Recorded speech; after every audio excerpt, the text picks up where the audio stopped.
嘿，大家好，又是快餐。你们都记得我上次跟来自白俄罗斯的美女拍的影片，她今天要给你们分享她从白俄罗斯带一只狗到台湾这个故事哦，这个很有趣的。好的，你们记得订阅我的频道，我们开始吧。You said you traveled with your dog, right? Yes.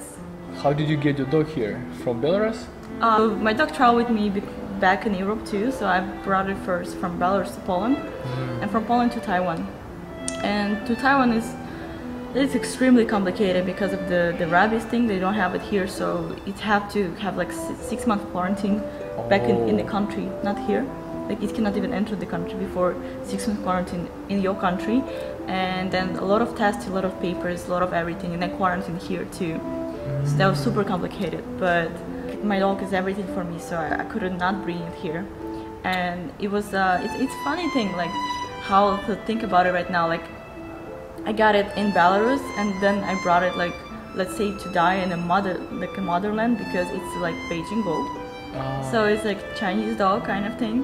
And a lot of people here never saw this kind of dog before, but I see the temples and there's like guardian lions like around every like temple. So those are not lions, those are like Beijing goats actually. Really? Yes, like for real. I read about it a lot. Really? Those are Beijing goats. This is some news for me. Yes, so I even take pictures sometimes. Every time I see them, like some cool ones, I will like take a picture with my dog and them, and I was like, look at those Beijing goats, like two of them. So yeah, like this is a story because it used to be like an imperator's dog in China, so it was like a very royal family dog. So they make it also like a Buddhist kind of thing, so like it's not actual lions. Yeah. Oh, I didn't know that. This is actually one of my favorite breed, Pekingese. When I lived in Russia, I really loved them. Yeah. Some of my friends had those.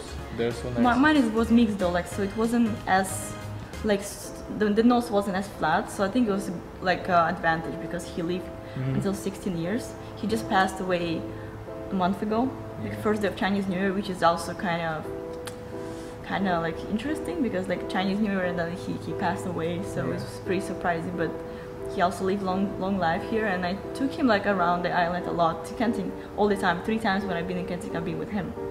Yeah, so he hate water though, but he always like he never make a problem, so he always wait for me until like I do like my snorkeling or something, and he'll like. He didn't like water. So he he's not a Taiwanese dog. He's not at all. Belarusian dog. Yes, exactly. When we don't have any sea or something, so he hated. But I forced him one time to surf with me.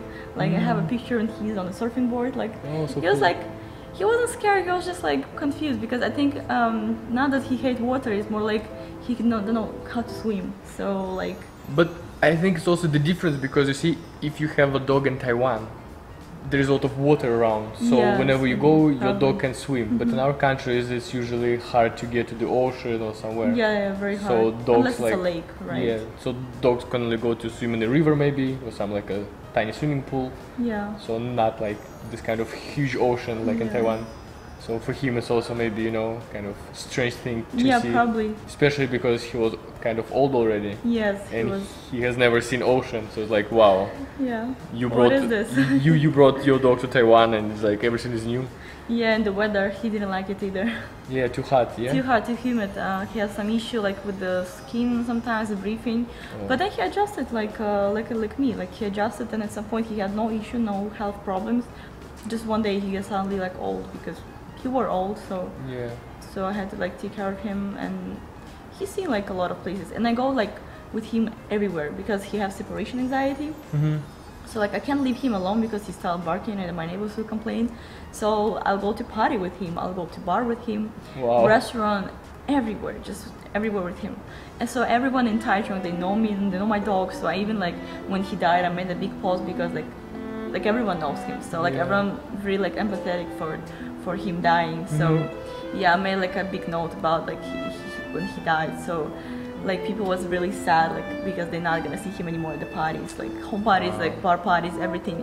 I always take him with me. Like every bartender know him. Like they always like, oh no dog today. Like I'm like not anymore. But yeah, so everyone knows him. Thanks for watching this video, guys. 现在我的频道有新的功能，它叫做 Super Thanks， 请你们可以支持我的频道。You can choose the amount of money you want to send, and then click send button. Your comment will have 不一样的颜色，然后就马上会回答你好。Thank you for your support. It will help us to grow the channel and help me to keep shooting很有意思的影片。very interested like in the Beijing Go time for Chinese New Year. It's like kind of fate probably maybe. Yeah. So like my accident was after that, so I feel like if he'd been alive and he was an accident with me and he was injured or something, like I'll not forgive myself, right, to do that. But actually his back on my scooter is the only thing that wasn't touched really after the accident.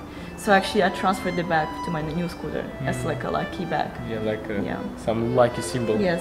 It was a good one, good interview. Let's do high five and I'll see you guys next time.